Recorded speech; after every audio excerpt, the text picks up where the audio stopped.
আমরা যে নির্বাচন পদ্ধতিটা আমরা বর্তমানে চেয়েছি পিআর সিস্টেম, সংখ্যানুপাতিক হারে প্রতিনিধি সংসদে যাওয়া। আমরা ভালো করে চিন্তা ভাবনা করে দেখছি, অনেক কিছু আলোচনাও করছি, এবং দুনিয়ার ভিতরে প্রায় 91টা দেশের মতো দেশে এই পদ্ধতি কিন্তু চালু আছে। 147টা দেশে এই নির্বাচন প্রক্রিয়া চলে, তার ভিতরে কিন্তু 91টা দেশের মধ্যে এই পদ্ধতি কিন্তু চালু আছে। এটা লেটেস্ট একটা পদ্ধতি।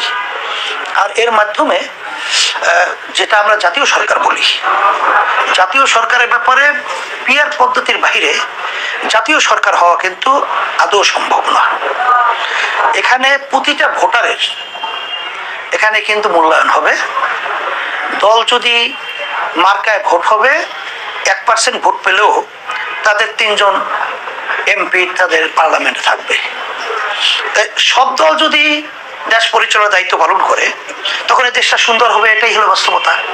আর বর্তমানে যে পদ্ধতি আছে, ওই যে 51% ভোট পাইলো তারা সরকার গঠন করলো, আর 49% তারা এই সরকারের বাহিরে বিরুদ্ধে রয়ে গেল, যার কারণে দেশের ভিতরে সুন্দর একটা পরিবেশ থাকে না।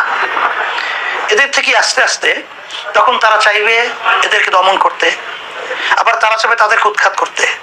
এতে করে দেশ আসলে কল্যাণকর একটা পর্যায়ে পৌঁছে না।